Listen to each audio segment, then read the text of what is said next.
নমস্কার বন্ধুরা, education culture YouTube চ্যানেলে তোমাদের প্রত্যেককে স্বাগতম। তোমরা যারা স্টুডেন্টরা রয়েছো, যারা 2026 সালে ভাবছো জেক্সপো এবং ভোকলেটের থ্রুতে ডিপ্লোমা ইঞ্জিনিয়ারিং তথা diploma engineering and technology, modern office practice and management, design and অ্যানিমেশনের মতো কোর্সেসে অ্যাডমিশন নিতে চাইছো, তো তোমাদের একটা প্রশ্ন কিন্তু রয়েছে যে দাদা 2026 সালে কি জেক্সপো ভোকলেট পরীক্ষা হবে? তার কি প্রিপারেশন আমাদের এখন থেকেই নেওয়া উচিত, না এবছরও মাধ্যমিকে প্রাপ্ত মার্কসের উপর ভর্তিটা হবে? তো দেখো, তোমাদের জানিয়ে রাখি, লাস্ট তোমাদের যে এক্সামিনেশান যেটা কন্ডাক্ট করা হয়েছিল জেক্সপো ভোকলেট, সেটা ছিল 2023 সালে।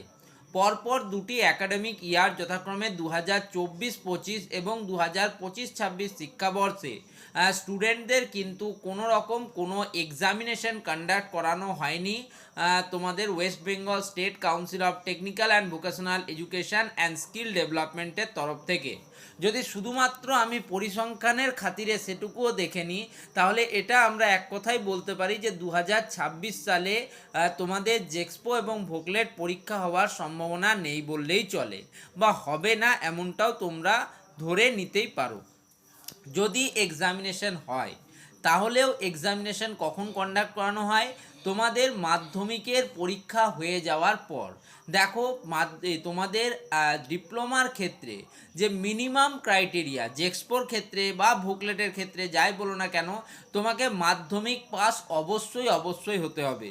জেক্সপোর ক্ষেত্রে মাধ্যমিক পাস, ভোকলেটের ক্ষেত্রে ক্রাইটেরিয়াটা হচ্ছে তোমাদের ক্লাস 12 সায়েন্স থেকে থাকতে হবে, বা 2 ইয়ার্স ভোকেশনাল কোর্স থাকতে হবে, অর্থাৎ 10+2, বা তোমার 2 বছরের কিন্তু 10-এর পর আইটিআই কোর্স থাকতে হবে। তবে তুমি কিন্তু ভোকলেটের থ্রুতে সরাসরি ডিপ্লোমা ইঞ্জিনিয়ারিংয়ের সেকেন্ড ইয়ার থার্ড সেমিস্টারে অ্যাডমিশান নিতে পারবে। অর্থাৎ এক কথায় তুমি বুঝতেই পারছো যে এই বিষয়গুলো কিন্তু তোমাদের মাধ্যমিক বা উচ্চ মাধ্যমিক বা সমতুল্য পরীক্ষাগুলো পাস করার পরেই হয়ে থাকে। মিনিমাম তোমাকে মাধ্যমিক পাস করতেই হয়, ঠিক আছে? তো সেক্ষেত্রে মাধ্যমিকের একটা রেজাল্ট যেটা থাকে সেটা কিন্তু বিরাট ভূমিকা পালন করে। তাই আমি বলবো, যারা 2026 সালে মাধ্যমিক পরীক্ষা দেবে তারা কিন্তু অবশ্যই কিন্তু ভালোভাবে এক্সামিনেশনটাকে দেবে, এবং এখন থেকে তোমরা মাধ্যমিকের প্রিপারেশনটাকে যদি ভালোভাবে নাও, তাহলে তোমাদের কিন্তু এই ডিপ্লোমা নিয়ে এত কিছু ভাবতে হবে না, এত চিন্তা করতে হবে না।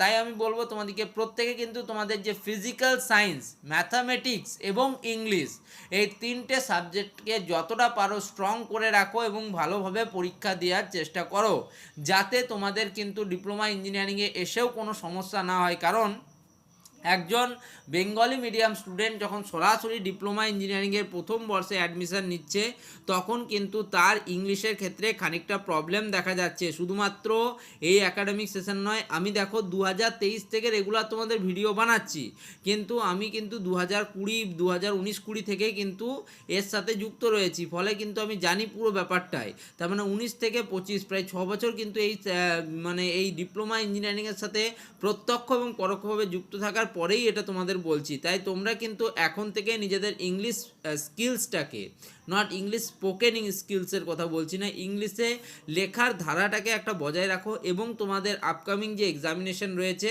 সেটাকে কিন্তু ভালোভাবে দাও, এবং তারপর তোমরা কিন্তু এই চিন্তাগুলো করো যে এক্সাম হবে কি হবে না। যতদূর সম্ভাবনা এক্সাম হবে না বলেই তোমরা ধরে চলো, ঠিক আছে? এমনটা কিন্তু খুব কমবারই হয়েছে যখন এক্সাম হবে না বলেও এক্সাম কন্ডাক্ট করানো হয়েছে, ঠিক আছে?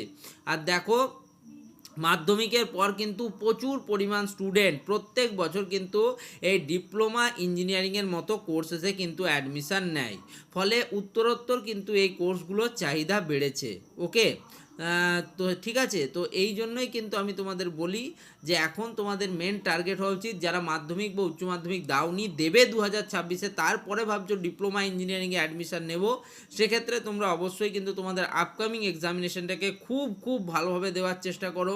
তোমাদের প্রত্যেকের সাফল্য কামনা করি। আশা করব প্রত্যেকে যেন ডিপ্লোমাতে তোমরা গভর্নমেন্ট যে কলেজগুলো রয়েছে সেগুলো পাও, গভর্নমেন্ট পলিটেকনিক বা ডিপ্লোমা কলেজগুলো পাও, এটুকুই আশা করে আজকের এই ভিডিওকে আমি আর বাড়াবো না।